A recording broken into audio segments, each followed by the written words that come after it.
అంటే వాడు నీకు కీడు చేశాడు, ఇబ్బంది కల్పించాడు, బాధపడొద్దు, ప్రార్థన చెయ్యి. వాడి మార్పు కోసం, వాడు పశ్చాత్తాపడి దిద్దుకోవటం కోసం, వాడు సరిచేయబట్టం కోసం, వాని కోసం ప్రార్థన చేయమన్నాడు. మత్తయి సువార్త 5వ అధ్యాయము. బైబిల్ ఉన్నవాళ్ళు తీయండి ఒక్కసారి. మత్తయి సువార్త 5వ అధ్యాయము 39వ వచనం, లేకపోతే 43వ వచనం చదువు. నీ పొరుగు వారిని ప్రేమించి నీ శత్రువును ద్వేషించమని చెప్పబడిన మాట మీరు విన్నారు కదా.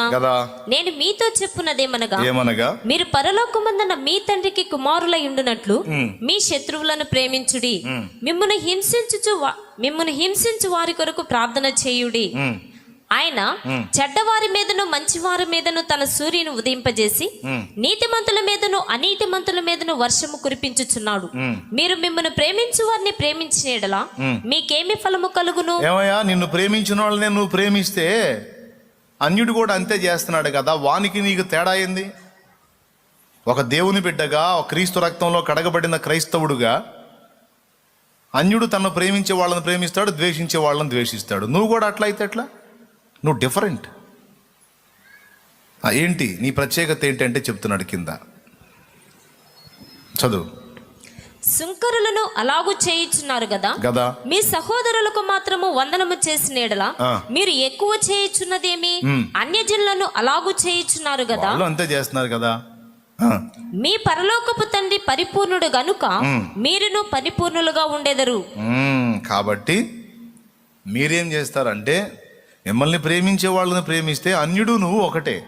మరి క్రైస్తవుడుగా నీ ప్రత్యేకత ఏంటంటే, నువ్వు ప్రేమించేవాడిని కాదు, నిన్ను ద్వేషించేవాడిని ప్రేమిస్తావు. నిన్ను ద్వేషించే వారిని, నీకు ఇబ్బంది కలిగించిన వారిని, నీకు నష్టము కలిగించిన వారిని నువ్వు ప్రేమించినప్పుడు నువ్వు ప్రత్యేకమైన వాడివి. నీకు నష్టం కలిగించిన వాడికి, నీకు కష్టం కలిగించిన వాడికి నీవు సహాయపడగలిగిన నాడు నువ్వు నిజమైన క్రైస్తవుడివి.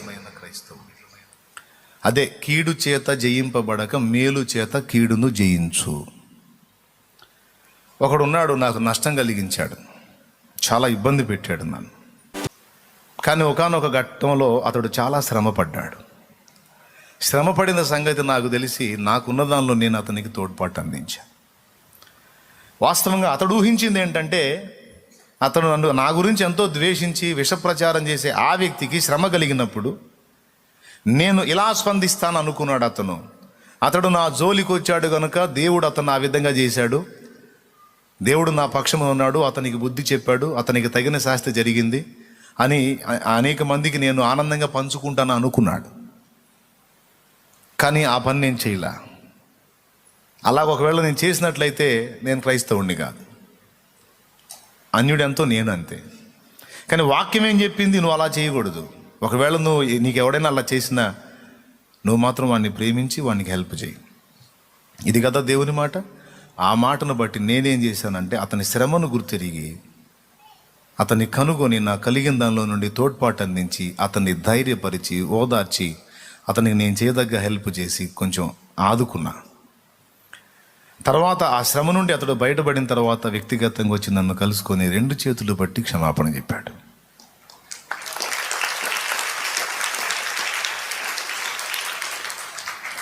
ఇప్పుడు నేను అతన్ని సంపాదించుకున్నానా పోగొట్టుకున్నానా?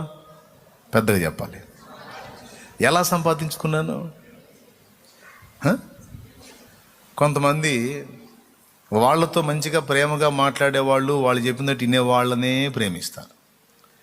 వాళ్ళు కొంచెం వ్యతిరేకంగా ఇబ్బంది కలిగించే విధంగా ఉన్న వాళ్ళని విపరీతంగా ద్వేషిస్తారు. ఒక దేవుని సంబంధిగా మనకు ఆ మనసు ఎన్నటికీ తగదు.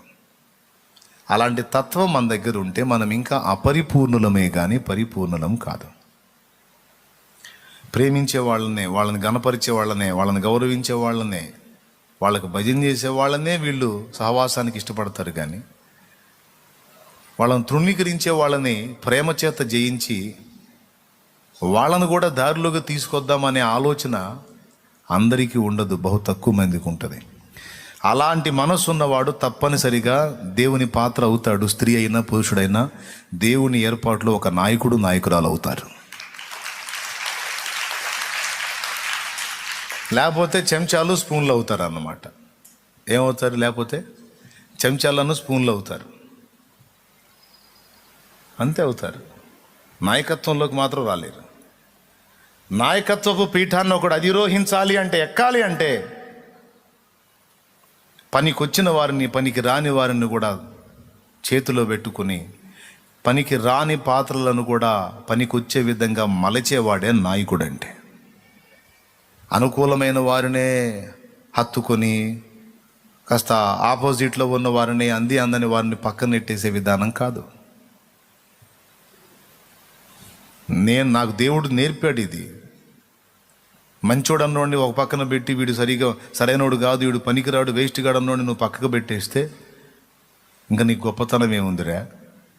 పనికిరాడు అని జనమంతా అన్న వాణ్ణే చేతబట్టి, వాణ్ణి చెక్కి నిర్మించి, వాణ్ణి తీర్చిదిద్ది నిలబెట్టిన నాడు నీ పనితనం లోకం చూస్తుంది, నేను చూస్తాను.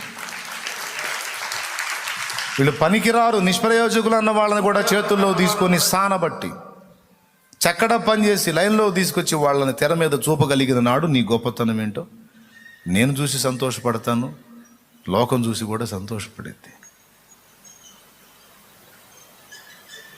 కాబట్టి నిన్ను ప్రేమించేవాళ్ళు, నీకు మాట వినేవాళ్లే కాదు, నీకు అందనట్టు ఉన్నవాళ్ళు, నేను అర్థం చేసుకోలేని స్థితిలో అపార్థం చేసుకున్న వాళ్ళను సైతం నువ్వు గెలవాలి, వాళ్ళని నువ్వు చేబట్టాలి, చేయబూనాలి.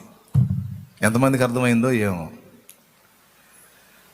మిత్రులనే కాదు, శత్రువులను కూడా ప్రేమించి వారికి కీడు కల్పించడం కాకుండా మేలు చేసి, ఏది నీకు నష్టం కలిగించిన వాడికి సైతం మేలు చేసి, హెల్ప్ చేసి నీ ప్రేమను చాటినప్పుడే నువ్వు నిజమైన క్రైస్తవుడివి, క్రైస్తవురాలివి. Praise the Lord. గట్టిగా చెప్పాలి. కొంతమంది ఇబ్బందులు కల్పించినా, కొంతమంది నష్టం కలిగించినా, కొంతమంది వ్యతిరేకంగా ప్రచారాలు చేసినా కొద్దిగా బాధ కలిగిద్ది మనుష్యరీత్యా.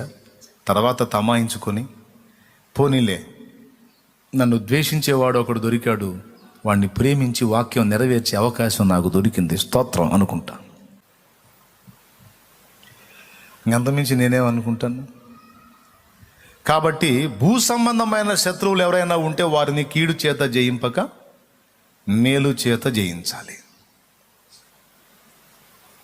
ఒక మ్యాగజైన్, ఒక బుక్లో చదివాను నేను. ఒక ఆయన ఉన్నాడంట, క్రైస్తవుడు, ఒక ఊర్లో. ఆయన చాలా మంచోడు, కానీ ఒకడు భయంకరంగా ద్వేషిస్తాడంట ఆయన్ని. పాపం వాడికి ఆయన చేసిన కీడేది లేదు, కానీ ఆయన యేసు ప్రభువుని నమ్ముకున్నాడు. అన్యాయంగా ద్వేషిస్తుంటాడు, ఆయన గురించి అసహ్యమైన ప్రచారాలు చేస్తూ ఉంటాడు. అవి ఆ నోట ఈ నోట చివరికి ఆయన చెవికి చేరినాయి. ఒకరోజు ఒకరితో అన్నాడు, అతడి మీద నేను పగ తీర్చుకునే సమయం కోసం ఎదురు చూస్తున్నాను, ఖచ్చితంగా అతని మీద నేను పగ తీర్చుకుంటాను, అందులో సందేహమే లేదు, ఖచ్చితంగా అతన్ని నేను చంపుతాను, బతకనివ్వను అన్నాడంట క్రైస్తవుడు. చంపేస్తా అతన్ని, బతకనివ్వను అన్నాడు. ఈ మాట ఆ నోట మళ్ళీ వాడి దగ్గరికి పోయింది. మళ్ళీ ఆ ప్రచారం మొదలుపెట్టాడు. నేను ఇలా మాట్లాడుతున్నానని నన్ను చంపుతాను అన్నాడంట, నన్ను చంపుతాడంట, నాకు ప్రాణగండం ఉంది అని మళ్ళీ ఆ ప్రచారం మొదలుపెట్టాడు. ఓ రోజు మరి ఎలా జరిగిందో ఏమో, అతను చెరువులో పడ్డాడు. అది లోతైన చెరువు, మునిగిపోయే ప్రమాదంలో ఉన్నాడు. కొందరు వెళ్ళారు, కానీ ఆ పూడు ఉన్నటువంటి ఆ చెరువులో దూకి వాడిని బయటికి తేవడానికి ఎవడికి ధైర్యం చాల. కరెక్ట్గా అదే టయానికి అతను ఆ ప్రక్క నుంచి వస్తున్నాడు. చెరువులో అతను కనపడ్డాడు. ఒడ్డున జనం అంతా చూస్తున్నారు. అమాంతం ఎగిరి దూకాడంట. వీళ్ళేమో ఆలోచిస్తున్నారు, ఎగిరి దూకి పోయి అతన్ని పట్టుకొని ఆ పూడికలోంచి అలాగూ అతన్ని చేత పట్టుకొని తీసుకొచ్చి ఒడ్డుకు పడేశాడంట, తన ప్రాణానికి తెగించి. అతన్ని బయటికి తీసుకొచ్చినాక అతన్ని శుభ్రం చేసి అతనికి బ్రతికాడు, ఇబ్బంది లేదనుకున్న స్థితిలో ఈయన అన్నాడుగా వాడిని నేను చంపుతానని. ఆ మాట విన్నవాళ్ళు, ప్రచారం చేసిన వాళ్ళు కూడా అక్కడ ఉన్నారు. కానీ చంపలా, బతికిచ్చాడు. అతడు తేరుకున్న తర్వాత తనను కాపాడిన ఇతని దగ్గరకు వచ్చి 2 కాళ్ళు పట్టుకొని పెద్దగా ఇచ్చాడంట. నీకు నేను చాలా ద్రోహం చేశాను, నీ మీద దుర్మార్గం ప్రచారం చేశాను, అన్యాయం చేశాను, నన్ను క్షమించు. ఈరోజు నా ప్రాణాలు కాపాడావు, నన్ను క్షమించి నా ప్రాణాలు కాపాడావు. నువ్వు పూనుకొని నన్ను ఒడ్డుకు దేపొద్దు చచ్చిపోయేవాడిని నేను అని బోర్ని ఇచ్చాడంట. అతన్ని పైకి లేపి గుండెలకు హత్తుకుని, బాధపడక మిత్రమా, నిన్నెప్పుడూ నేను ద్వేషించలేదు. నేను ఎందుకు చంపుతాను? అవసరమైతే నీ కోసం చచ్చిపోతాను. క్రైస్తవులు, అవసరమైతే నీ కోసం చచ్చిపోతాను కానీ నిన్ను చంపను మిత్రమా, పర్వాలేదు. 4 అడుగులు ముందుకేసిన తర్వాత అతన్ని బ్రతకనివ్వను, అతన్ని చంపుతాను అనగా విన్నవాడున్నాడే అతడు ముందుకు వచ్చి, అతన్ని బ్రతకనివ్వను చంపుతానన్నావే, మరి చచ్చేవాడిని కూడా కాపాడావుగా, మరి నువ్వు అన్నమాట నెరవేర్చలేదుగా అని అతడు వ్యంగ్యంగా అంటే, ఇతను చిరునవ్వుతో లేదు లేదు నేను అన్నమాట నెరవేర్చాను అన్నాడట. ఏం నెరవేర్చావు? చంపలేదుగా, చచ్చేవాడిని కాపాడావుగా. అవును, కానీ చంపేశా. ఏం చంపావు? అతనిలో నాకు వ్యతిరేకంగా పనిచేసిన ఆ శత్రువు అనేవాడిని చంపాను, ఇప్పుడు నా మిత్రుడు బతికున్నాడు అన్నాడట. ఈ మేలు చేత అతనిలో ఉన్న నా శత్రువు అనేవాడిని చంపేశాను, ఇప్పుడు నా మిత్రుడు అనేవాడు బ్రతికున్నాడు, అందులో నా శత్రువు అనేవాడు చచ్చిపోయాడు, కావాలంటే పోయి చూసుకో అన్నాడట. ఇంకా వీడికి సౌండ్ లేదు. దేవునికి మహిమ, హల్లెలూయా. ఇది కీడు చేత జయింపబడక మేలు చేత కీడును జయించమంటే. శత్రువుని కూడా ప్రేమ చేత మిత్రునిగా మార్చుకోవడానికి అవకాశం ఉంది. ప్రేమ ప్రేమ ప్రేమ ప్రేమ చేత. ఇప్పుడు మనందరిని ఒకప్పుడు ఏమన్నాడు దేవుడు?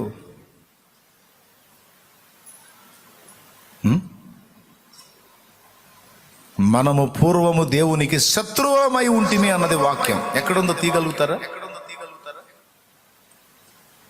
నేను 3 అంకెలు లెక్క పెడతా. 1, ఆ వచనం తీయాల.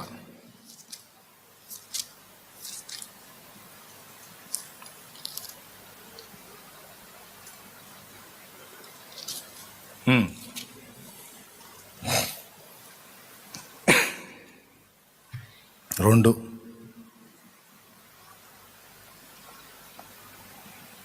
ఓ పాట కూడా ఉంది. శత్రువునై నుండిన నాడే నన్ను గావగబలి అయిన దయాళు. మనము శత్రువులమై ఉన్నాం గతంలో. ఇప్పుడు ఆయన అంటే ప్రాణం అయిపోయింది. ఆ శత్రువుల్ని ఇంతగా పిచ్చిగా ఆయన్ని ప్రేమించేటట్టు మనం మార్చబట్టడానికి ఏది కారణమైంది? ఒకప్పుడు శత్రువులమై ఆయనకి అవిధేయులమై నడుచుకున్న మనమే ఇప్పుడు ఆయన్ని అమితముగా ప్రేమించి హత్తుకునే విధంగా మనం మార్పు చెందడానికి ఏది కారణమైంది? ఆయన ప్రేమ.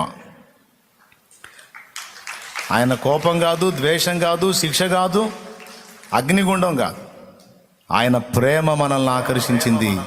శత్రువులము అవిధేయత కుమారులమైన మనల్ని విధేయతలోనికి నడిపించింది. ఎఫెసీ పత్రిక ఒకసారి మీరు చూడగలిగితే 2వ అధ్యాయము 3వ వచనం చూడండి. మీరు వాటిని చేయుచు వాయుమండల సంబంధమైన అధిపతిని అనగా అవిధేయులను వారిని ఇప్పుడు ప్రేరేపించే శక్తికి అధిపతిని అనుసరించి ఈ ప్రపంచ ధర్మము చొప్పున మునుపు నడుచుకుంటిరి. కింద పుట్నోట్లో ఉగ్రత పిల్లలం అంటాడు. ఏం పిల్లలు? ఉగ్రత ఎవరి మీదకి వస్తుంది? దేవుని ఉగ్రత శత్రువుల మీదకి. మన అజ్ఞాన దశలో మనం దేవునికి శత్రువులమై ఉన్నాం, కానీ దేవుని ప్రేమ మనల్ని ఆయనకు పిల్లలుగా మార్చి పడేసింది. నేను చాలామందికి అదే చెప్తా, మాట వినని వారిని, నీ మనసుకు నచ్చని వ్యక్తులను తొందరపడి ద్వేషించొద్దు. ద్వేషిస్తే, అసహించుకుంటే వారు ఇంకా దూరస్తులైపోయి పనికి మాలిన వారైపోతారు. అలా చేయొద్దు. వారిని ప్రేమించు, అర్థం చేసుకో, వారి పరిపక్వత ఏపాటితో గ్రహించి వారిని సైతం ప్రేమ చేత గెలిచి అద్భుతమైన పాత్రలుగా చెక్కటానికి నిన్ను నీవు, నన్ను నేను, మనల్ని మనం సిద్ధపరచుకోవాలి. ఆ మైండ్ మనకు ఉండాలి. ఎంతమందికి అర్థమైంది?